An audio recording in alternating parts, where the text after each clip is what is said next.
야구 김영준입니다. 어제 볼티모어에게 패함으로써 3연패를 당한 디트로이트는 스쿠볼을 팔아야 할 것으로 보입니다. PS 진출 확률 25.5%는 희망이 없지 않다고 할 수 있지만 후반기 시작 후 에인절스, 로열스, 오리올스 상대 4승 4패는 분명 좋은 흐름은 아닙니다. 스쿠볼과 함께 시즌을 끝내고 퀄리파잉 오퍼를 주게 되면 보상 지명권이 주어집니다. 오타니를 보내면서 2024년 45순위 픽을 얻은 에인절스는 그때 뽑은 유망주가 팀 유망주 25위에 그치고 있습니다. 반면 디트로이트는 경쟁 균형 라운드 지명권인 2023년 37순위 픽으로 케빈 맥고니그를 뽑는 대박을 터뜨렸습니다. 하지만 에인절스가 테세이라 보상 지명권으로 뽑은 트라웃이나 맥구닉을 같은 사례는 자주 나올 수 없고 유망주 패키지를 받는 게 훨씬 안전할 수 있습니다.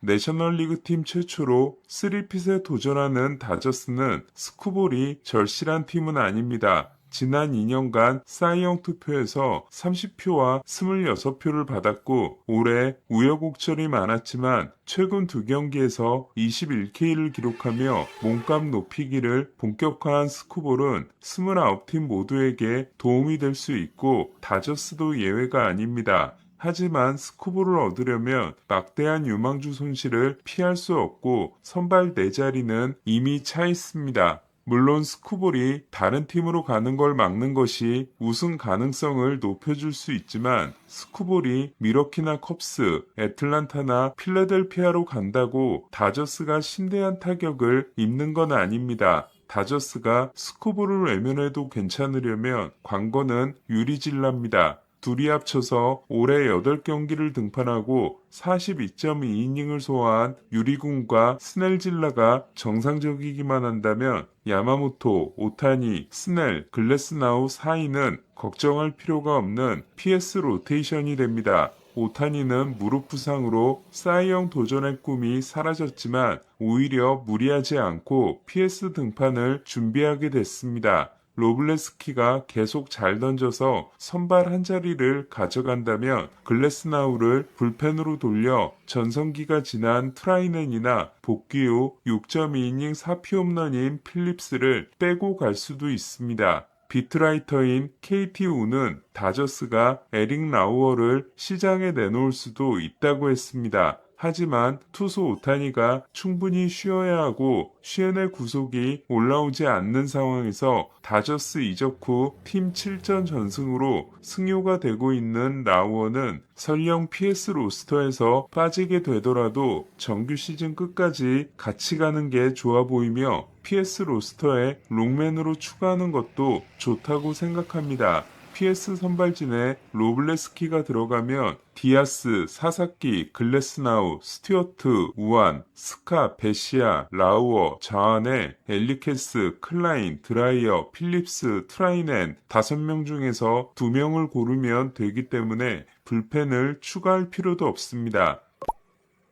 저는 오히려 다저스가 신경 써야 할 게 외야의 공격력이라고 생각합니다. 다저스는 지난 겨울을 아주 단순하게 접근했습니다. 외야의 공격력이 많이 떨어졌고 마무리 부재가 컸기 때문에 고민하지 않고 가장 좋은 외야수와 가장 좋은 마무리를 샀습니다. 그 사이 스캇이 살아났기 때문에 디아스가 돌아와 좋은 모습을 보이면 불펜에 쓴 돈은 아깝지 않습니다. 하지만 외야는 무려 1억 2천만 달러의 추가 지출이 들어갔음에도 충분히 만족스럽지 않습니다. 시즌 초반의 기세는 아니지만 수비가 든든한 파이스는 중견수 고민을 지워줬습니다. 반면 매치가 2억 2천만 달러를 부르는 바람에 2억 4천만 달러를 주게 된 터커는 너무나 실망스럽습니다. 원정에서 좀 나아지긴 하지만 홈 OPS가 200타석 이상 114명 중 5번째로 나쁜 터커는 어쨌든 너무 비싸게 샀기 때문에 어쩔 수 없이 써야 하는 선수입니다. 다만 터커는 OAA-5가 37명의 우익수 중 31위에 그치고 있어 수비까지 실망스럽습니다.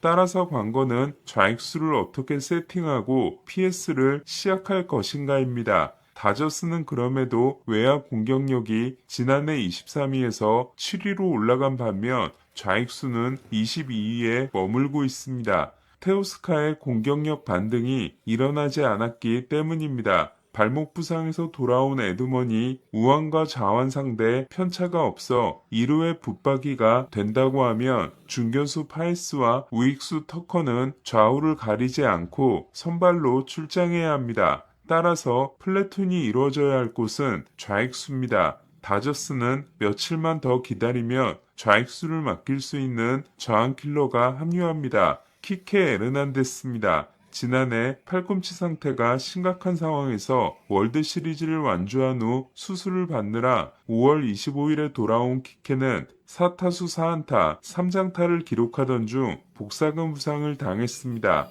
PS에서 통산 OPS가 826으로 6구위인 터커보다 훨씬 좋은 키케는 좌한 선발을 상대하는 경기에 좌익수로 내보내면 됩니다. 그렇다면 우한 선발 경기의 좌익수는 테오스카여야 하는데 테오스카의 우한 상대 OPS는 2024년 808에서 지난해 734를 거쳐 올해 708까지 떨어졌습니다. 이 정도 성적이면 우타자 테오스카를 우한 선발 경기에 내보내야 할 이유가 없는 셈입니다. 테오스카의 매력은 경기 내내 욕을 먹다가도 결정적인 한 방을 터뜨려주는 선수라는 점입니다. 2024년 테오스카는 디비전 시리즈 3차전에서 분위기 반전을 가져온 말로 홈런을 마이클 킹을 상대로 터뜨렸고 최종전에서는 2대0으로 달아나는 솔로 홈런을 다르비슈를 상대로 날렸습니다. NLCS에서는 에드먼의 활약에 묻어갔지만 월드시리즈 2차전에서 로든을 상대로 날린 결승 투런과 5차전에서 게리코를 상대로 때려낸 동점 2타점 2루타는 결정적인 타점들이었습니다.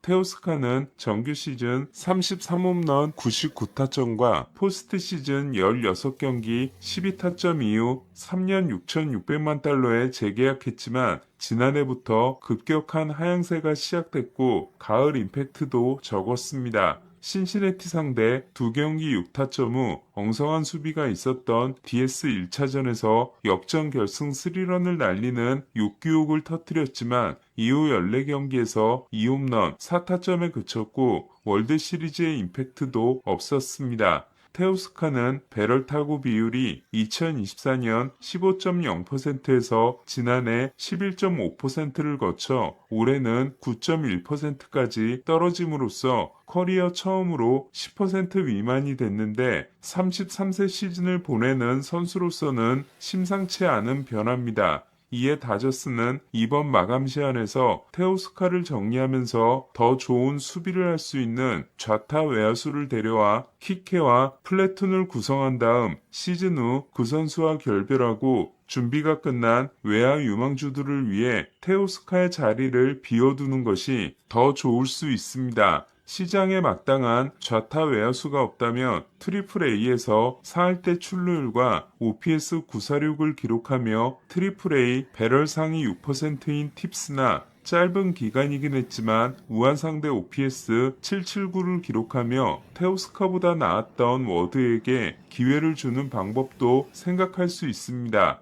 물론 신인들에게 맡기기에는 그동안 보여준 테오스카를 믿는 게 더 안전할 순 있습니다. 다만 테오스카를 믿고 간다고 해도 키케가 돌아오는 만큼 좌안을 상대로 OPS 875지만 우한 상대 536인 알렉스 콜을 트레이드 카드로 쓰면서 워드나 팁스를 테스트하는 것도 고려해야 하지 않을까 합니다. 내야의 로하스, 외야의 키케라는 확실한 저항 킬러를 보유한 만큼 다저스에게 가장 필요한 자원은 우한을 제대로 공략할 수 있는 좌타 외야수라 할 수 있습니다. 하지만 트레이드 시장에 마땅한 선수가 없다고 판단해 큰 변화 없이 가는 경우라면 테오스카가 살아나는 것이 다저스에게는 대단히 중요할 걸로 보입니다. 야구야구 김영준이었습니다.